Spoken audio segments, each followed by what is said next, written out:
Jambo, Mbote, je vous salue mes frères, je vous salue partout où vous êtes, je vous salue, c'est votre frère et je suis là pour m'entretenir une fois encore avec vous ce dimanche, comme promis. Oui, je suis là pour vous exposer encore la troisième partie de ce message que j'ai déjà entamé il y a 2 semaines. Le message est intitulé « Le patrimoine de l'homme noir au secours de l'Empire romain et de sa nouvelle religion ». J'ai déjà fait 2 parties de ce message.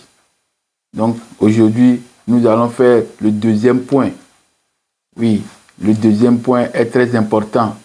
Nous allons connaître l'Empire romain et sa religion. C'est ça l'ordre du jour aujourd'hui. J'ai pas mal de versets pour soutenir le message. Le premier verset est tiré de Matthieu 2, verset 1. Jésus étant né à Bethléem, en Judée, au temps du roi Hérode, voici des mages d'Orient arrivèrent à Jérusalem. Retenez bien, roi Hérode. Le deuxième verset est tiré de Jean 19, verset 12. De ce moment, Pilate cherchait à le relâcher. On parle de Jésus. Mais les Juifs criaient, « Si tu le relâches, tu n'es pas ami de César. » Quiconque se fait roi se déclare contre César. Le troisième verset est tiré de Marc 12, verset 17. Alors, il leur dit, c'est Jésus qui parle, alors il leur dit, rendez à César ce qui est à César et à Dieu ce qui est à Dieu. Et il fut à son égard dans l'étonnement. Le 4e verset est tiré de Actes 22, verset 25 et verset 27 à 29. Et le tribun, étant venu, dit à Paul, « Dis-moi, es-tu romain ?» « Oui, répondit-il. Le tribun reprit, « C'est avec beaucoup d'argent que j'ai acquis ce droit de citoyen. » Et Paul dit, « Je l'ai par ma naissance. » Aussitôt, ceux qui devraient lui donner la question se retirèrent et le tribun, voyant que Paul était romain, fut dans la crainte parce qu'il l'avait fait lier. Le 5e verset est tiré de Actes, toujours Actes 25, verset 13. Quelques jours après, le roi Agrippa et Bérénice arrivèrent à Césarée pour saluer Fétus. Voilà les 5 versets que j'ai retenus pour soutenir le message d'aujourd'hui. Ce message est intitulé « Le patrimoine de l'homme noir au secours de l'Empire romain et de sa nouvelle religion ». Mais aujourd'hui, nous allons faire le 2e point. Le 2e point concerne l'Empire romain et sa religion. Nous allons parler de l'Empire romain et sa religion. Oui, m'excusez. Je reviens encore sur les textes que je venais de lire, les passages bibliques.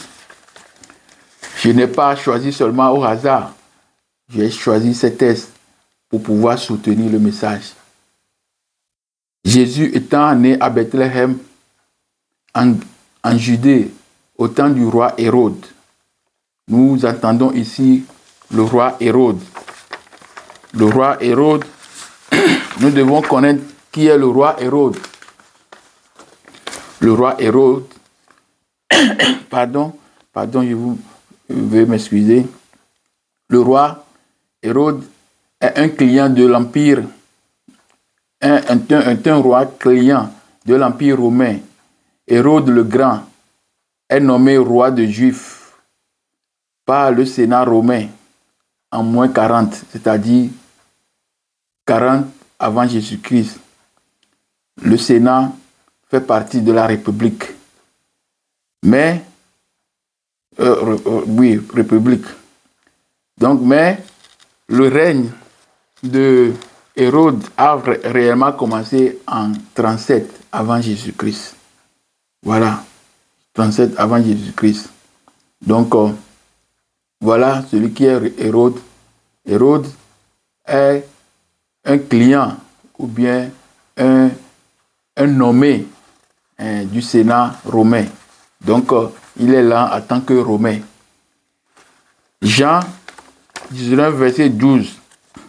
De ce moment, Pilate cherchait à le relâcher, mais les Juifs criaient, « Si tu le relâches, tu n'es pas ami de César. » Nous savons que Jules César est un officier, et Jules César plutôt est officiellement assassiné en l'an 44 avant Jésus-Christ. Et c'est-à-dire 36 ans avant la naissance de Jésus et 66 ans avant la crucifixion.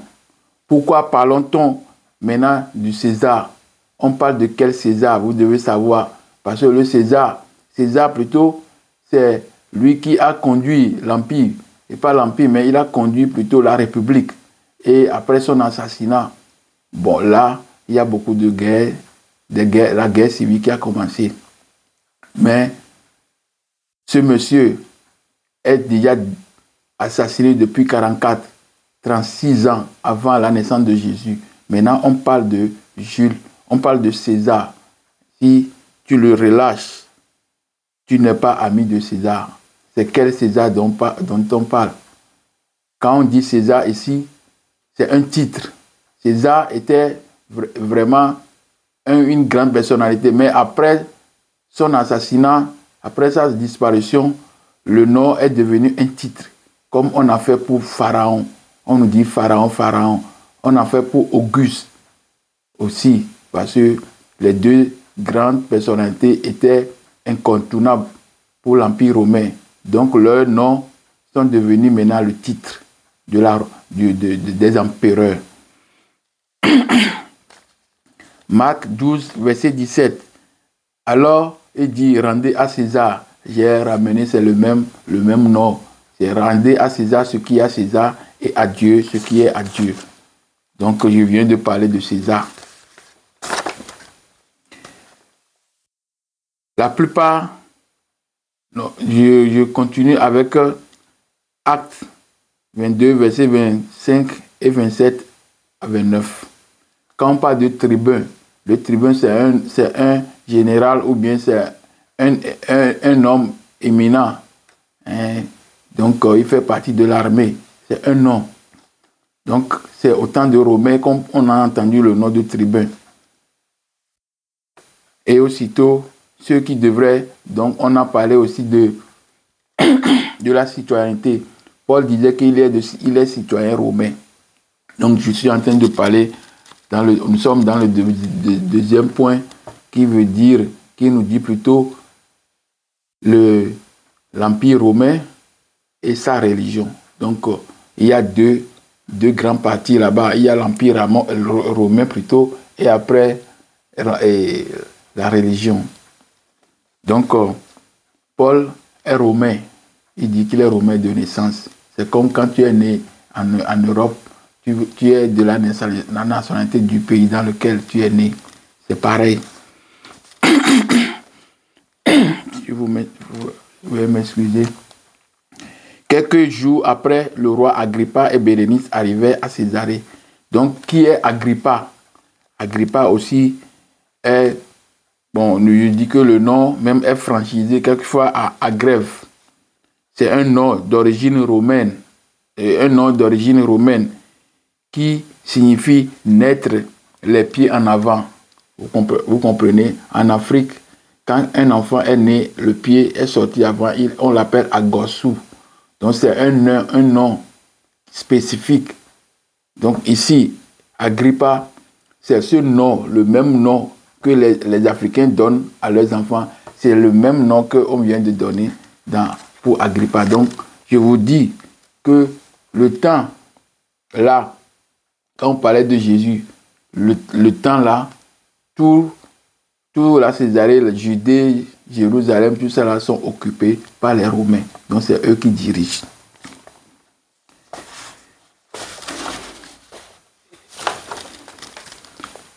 Donc maintenant, nous allons commencer par le point qui nous concerne aujourd'hui. Ce point, c'est l'Empire romain et sa religion. Donc nous entamons maintenant le deuxième point de cette étude. Nous allons nous intéresser à la formation de cet empire, ses exploits et surtout de sa chute. Et puis, nous parlerons de sa spiritualité, c'est-à-dire ce qu'on a l'habitude de nous dire, la religion. La religion, c'est un mot qui est apparu tout dernièrement, mais on parle de la spiritualité. Il est à noter que tout royaume ou empire a une histoire. Et cette histoire raconte la formation du royaume de l'empire, ou bien de l'empire, ses exploits et sa chute. Donc, le cas de l'Empire romain n'est pas anodin. D'abord, il est à savoir que l'Empire romain s'est construit sur les ruines de la Grèce antique, d'Alexandre le Grand. Cet empire est une ville à l'origine, c'est romain, la Rome plutôt, et elle est devenue vite la capitale d'un vaste empire, le plus grand de l'Europe, car il va reprendre les vastes territoires déjà contrôlés par la Grèce antique.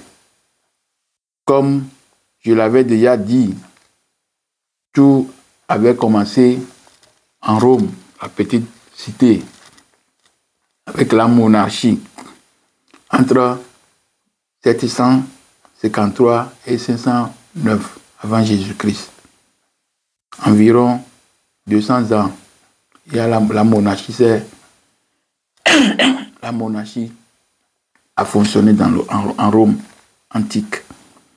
Et après, nous avons la République aussi, qui a aussi pris fin en moins 27 avant Jésus-Christ, c'est-à-dire l'an 27 avant Jésus-Christ et avant Jésus-Christ.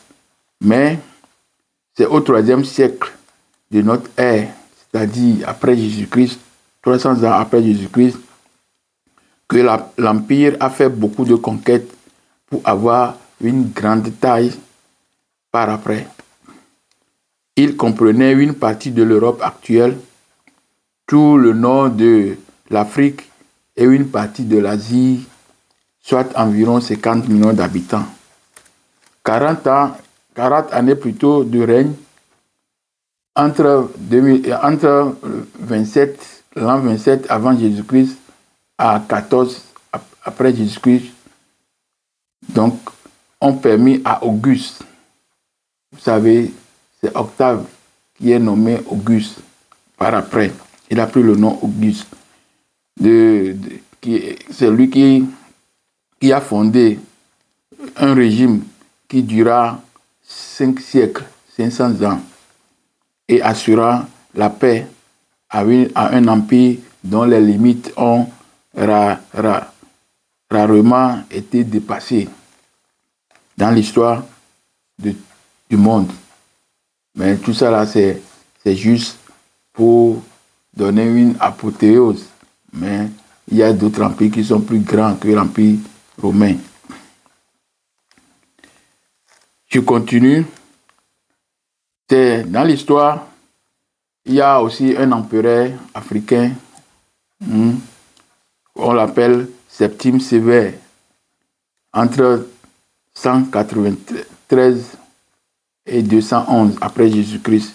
C'est avec lui que l'Empire rassemble environ 60 à 70 millions d'habitants. C'est-à-dire, il a encore agrandi l'Empire. Il a fait beaucoup de guerres. Au temps du temps de Septime Sévère. Alors l'Empire a grandi beaucoup, éparpillé sur l'Europe entière, excepté les Germains, depuis Allemagne jusqu'au nord de la Russie et à l'est de l'Asie. Donc, si vous voyez aujourd'hui que la Russie et tous ces clics sont plus puissants, c'est que depuis l'Allemagne jusqu'en haut, cet endroit est occupé par des peuples très guerriers. C'est eux qui ont attaqué le royaume, l'Empire, ou mettre fin à l'Empire. Donc, alors l'Empire rassemble environ 60 à 70 000 au temps de Septime. Le règne d'Octave, c'est-à-dire celui qui est devenu Auguste, débute lorsque le Sénat décerne le titre d'Auguste au petit-neveu. C'est le neveu de César. Donc il était aussi dans le coup pour assassiner son père adoptif. Donc c'est comme ça dans l'Empire, après la mort de César. Donc il y a beaucoup de guerres des guerres civiles qui se sont déclenchées, et les peuples qui sont autour de l'Europe, les Wisigoths, les Goths, les Wisigoths, les Alamans, les Francs, beaucoup de peuples ont attaqué l'Empire, et c'est eux qui ont permis à l'Empire de s'effondrer. Ils ont provoqué la disparition de l'Empire.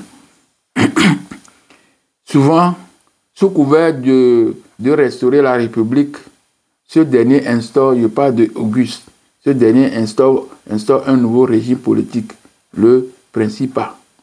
Après un siècle d'instabilité, Octave apporte la paix à l'Empire. C'est ce qu'on appelle la pax romana. Durant 200 ans, l'Empire prospère et finit par s'étendre de la Bretagne au bassin méditerranéen jusqu'à Mésopotamie. Donc, lui aussi, il a fait beaucoup de guerres pour agrandir le territoire. Donc, l'Empire devenant démesuré, l'empereur Dioclétien le coupe en deux instituts. Donc, on parle de tétrarchie. Donc, il est réunifié en 324 par Constantin Ier, qui choisit Constantinople pour la nouvelle capitale. Donc, sinon, la capitale était Rome. Maintenant, c'est par après que Auguste a aussi créé une autre capitale qui est maintenant à l'Orient, Constantinople. C'est la Byzance. Le byzantin, quand on parle de byzantin, c'est un territoire ou bien une ville de la Turquie actuelle. Du point de vue administratif, dans le premier siècle de l'Empire, il y a deux sortes de provinces. Les plus anciennes, les plus intérieures, les mieux pacifiées, sont dites provinces du peuple. Leurs gouverneurs sont nommés par le Sénat. Ce sont les provinces sénatoriales. À côté de l'empereur, chef des armées, exerce un pouvoir direct sur la province où les troupes sont stationnées. Les régions frontières dites provinces impériales et dont les gouverneurs sont des fonctionnaires militaires. Je relis. Les régions frontières dites provinces impériales et dont les gouverneurs sont fonctionnaires militaires. Pourquoi ils sont des fonctionnaires militaires? Parce que ils sont toujours en guerre contre les peuples qui sont aux alentours. Donc, ce qu'on a appelé dans le temps barbare, et on dit on définit barbare des gens qui font baba, ou bien des gens qui sont violents. Et il y a aussi des peuples qu'on appelle vandales. Aujourd'hui, on dit vandalisme. Tout ça là, ça venait du nom des peuples. Et ces peuples ne sont pas des peuples noirs. Ce sont des peuples européens, le coderme. Les régions frontalières, je viens de lire. Parmi les habitants, il y a aussi du lot les citoyens romains, 6 millions, sous le Haut Empire, qui peuvent accéder à toutes les charges publiques. Donc, il y a toujours des structures, des couches sociales. Donc, on parle de citoyens romains, ils sont au nombre de 6 millions et ils sont en haut, on l'appelle le Haut Empire, qui peuvent accéder à toutes les charges publiques et bénéficier du droit romain. L'Empire a fonctionné avec une administration efficace. Il a représenté un espace où l'on pouvait voyager sans frontières, où l'on parlait aussi les deux langues, c'est-à-dire la langue grecque et la langue romaine. Et on se comprenait. La plupart des peuples qui ne parlaient pas ces langues sont appelés barbares. Donc tous les peuples qui sont jusqu'en Russie, c'est-à-dire les barbares, c'est-à-dire les Germains, les Allemands, des Francs, tous ces gens, les Huns, les Goths, les Wisigoths. Donc tous ces peuples qui ne parlaient pas la langue latine et grecque sont appelés barbares. Jules César est l'un des personnages les plus connus de l'histoire romaine. Il est né en 101 avant Jésus-Christ, homme politique habile. Jules César est un excellent général. En 58-52 avant Jésus-Christ, c'est lui qui organise plutôt la conquête de la Gaule. Il est l'inventeur du calendrier actuel aussi. Avant lui, mais quand on parle de l'invention du calendrier actuel, c'est qu'il a travaillé en concert avec les Grecs, parce que les Grecs ont eu le calendrier là en Égypte. Donc, les Grecs sont des filles de l'Égypte, on dit très souvent, ou bien les fils de l'Égypte. Donc, César institue grâce à la collaboration étroite avec les Grecs, fils de l'Égypte antique, l'année de 365 jours. Devenu très puissant, il fut assassiné en l'an 44 avant Jésus-Christ par un groupe de sénateurs. Parmi eux se trouve son fils adoptif. Donc, après la mort de Jules César en 44 avant Jésus-Christ, des troubles s'emparent de l'Empire. Il y a des guerres civiles, comme je l'avais dit au début. Et c'est le 16 juin 27 avant Jésus-Christ que Caius Octavius Tyrannus, dit Octave, devient le premier empereur de Rome, le petit-neveu et fils adoptif de César, transforme la République démocratique et oligarchie en empire autocratique. Donc, il instaure un nouveau régime politique, le Principat, dans lequel il concentre tous les pouvoirs. Avec son règne, l'Empire connut une période de stabilité et de prospérité qui durera 2 siècles. La superficie de l'Empire augmente de façon exponentielle. Octave gouverne jusqu'à sa mort le 19 août 2014. Et pas 2014, le 19 août 14 après Jésus-Christ, c'est-à-dire 14e année, oui, dans le calendrier grégorien. Succédant la République, l'Empire romain naît à Rome. L'Empire romain naît à Rome en 27 avant Jésus-Christ et perdu jusqu'à 476 après Jésus-Christ. À partir de la fin du deuxième siècle, les crises, les épidémies, les guerres ont confronté et cela a permis aux premières invasions barbares qui percent ces frontières orientales au cours du deuxième siècle. En 395 après Jésus-Christ, l'Empire est divisé en deux entités. Nous avons l'Empire romain oriental qui a pour capitale Constantinople ou Byzance et l'Empire romain occidental qui a pour capitale Rome. Donc ce dernier finit par s'effondrer et disparaît en 467, c'est-à-dire l'Empire occidental disparaît en 476 après Jésus-Christ sous le règne du dernier roi Romulus Augustus. Donc lui, il a pris le nom de ses prédécesseurs, deux noms, Romulus, celui de la Rome, et Augustus, celui de Auguste. Voilà. En 306 après Jésus-Christ, débute le règne de Constantin Ier et de sa dynastie. Au pouvoir durant 31 ans, celui-ci réforme profondément l'Empire romain, alors divisé et affaibli. Il instaure la République et la liberté plutôt de culte, mettant ainsi fin à la persécution des chrétiens et favorise l'essor du christianisme. Donc, c'est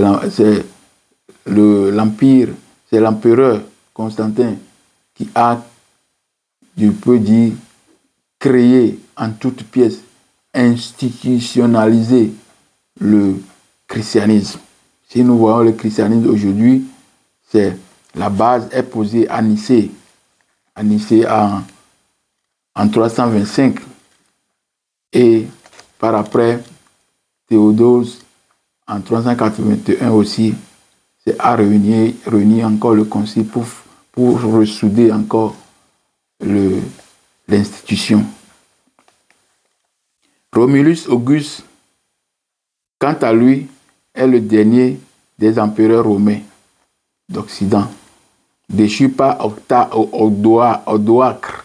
Odoacre, c'est le chef des Usigotes, le chef barbares. Il n'aura régné que 10 ans, 10 mois plutôt, pas 10 ans, 10 mois.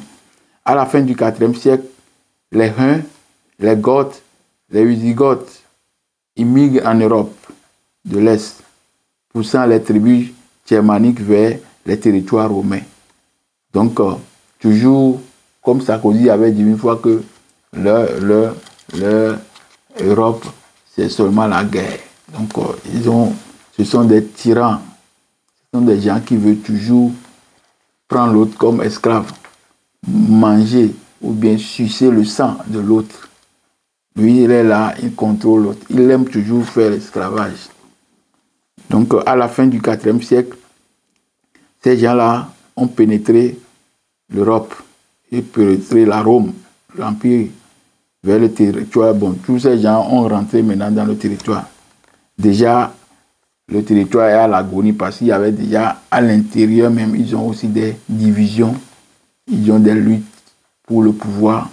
Donc, déjà à l'agonie, et rongé de l'intérieur et attaqué de toutes parts, l'Empire romain occidental s'écroule en 476 après Jésus-Christ. Et c'est la fin de l'Empire. Donc, mais l'Empire oriental qui est à Byzance, lui, il a vécu. Il continue par vivre jusqu'à 1453. Et lui aussi, il est disparu sous l'attaque de l'Empire ottoman. Qu'est-ce qui a provoqué la chute de l'Empire romain? Il y a beaucoup de choses qui ont concouru à la chute de cet empire. À la mort de Valentinien III, en 455, l'Empire romain d'Occident connaît une succession désordonnée d'empereurs. Donc il y a eu une lutte pour le pouvoir. Beaucoup d'empereurs sont arrivés par la force. Ils viennent 2 ans, 3 ans, 10 mois, quelques mois. L'autre la tue. C'est le coup d'État. C'est le pouvoir. On doit marcher sur l'autre. On doit tuer l'autre. Donc c'est comme ça dans l'Empire. Une période de chaos. Une période de chaos s'est emparée de l'Empire. En 475, Julius Nepos est renversé par son général, son général Patrice Oreste, qui place son fils Romulus Auguste sur le trône. Alors cela a énervé les gens de Constantinople et ils ont fait la sécession dure. Donc à Constantinople, Zénon l'empereur plutôt d'Orient, ne tarde pas à considérer l'adolescent de 14 ans. Il a 14 ans, on l'a mis au trône, juste pour marionnette. Donc, à considérer l'adolescent du usurpateur et une marionnette. Quelques mois plus tard, Oreste doit faire face à la sédition d'une partie des troupes germaniques.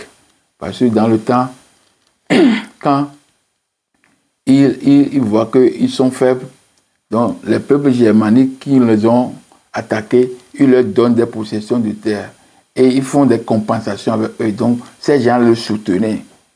Mais le territoire là n'appartenait plus à l'empereur. Mais quand même, ils recevaient quelque chose d'honneur et quelques trucs ils recevaient du nouveau dirigeant. Donc, quelques mois plus tard, Oreste doit faire face à une séduction d'une partie des troupes germaniques. Ces ciments peu respectés et mal payés. Vous voyez, c'est seulement toujours l'esclavage. Esclavage, l'autre là n'a pas de droit. Le profit sur l'autre, toujours. Ces derniers se rebellent. Donc, tout ça, quand ils se sont sentis un peu lésés, déjà, c'est eux qui contrôlent la plupart. C'est eux qui faisaient la guerre pour protéger, pour conserver le territoire. Donc, eux aussi, ils ont fait sécession. Ils se sont séparés complètement. Donc, Odoacre plutôt, roi des barbares wisigoths et général de l'armée romaine. Donc, c'est un général. Donc, tous ces gens qui sont des généraux dans l'armée pour protéger l'Empire sont des étrangers. Donc, c'est une fragilité. C'est une fragilité pour l'Empire. Donc, ceux qui doivent contrôler ou bien protéger l'Empire sont des étrangers. Donc, tous ces gens-là aussi veulent leur part. Donc, le jour qu'ils sont décidés, ils profitent. C'est ça. C'est comme ça que les choses sont passées. Donc, le général de l'armée romaine est proclamé roi d'Italie par ses hommes avec l'approbation du Sénat. Donc, quand Odoacre, le roi, le dirigeant, leader des barbares, quand il est arrivé, il s'est proclamé par le Sénat, le même Sénat. Parce que vous savez, quand il y a la force, alors les gens là sont des fils civils, ils replient. Ils replient directement. Donc, le 4 septembre 476, Romulus Augustulus est à son tour déchu de son titre impérial par Odoacre, puis exilé, morcelé et saigné à blanc par les invasions. Donc, il a exilé. Donc, l'Empire, maintenant, est morcelé, saigné à blanc par les invasions barbares. L'Empire romain se disloque complètement après 5 siècles d'existence. Voilà la petite histoire que j'ai retenue pour l'Empire romain. Elle n'est pas très exhaustive, mais je sais que c'est pas trop important pour moi ou bien pour notre étude. le plus important, c'est le roi Constantin Théodose. C'est eux qui ont géré l'Empire et font que l'Empire a pu faire a pu gouverner grâce à des décisions qu'ils ont prises, grâce à leur attachement à la religion, à la nouvelle religion qu'ils veulent adopter. Mais nous allons montrer cette pratique-là dans la 4e vidéo, c'est-à-dire quand je vais parler de l'homme noir au secours. Pourquoi dit-on que l'homme noir, pourquoi dit-on que le patrimoine de l'homme noir est au secours de l'Empire romain et de sa nouvelle religion? C'est là-bas qu'on va montrer ces points. Donc, maintenant, nous allons attaquer l'Empire romain, exactement. Donc, je préfère revenir après pour cette partie. Donc, veuillez m'excuser. Je vais faire une petite coupure et on se revoit tout à l'heure.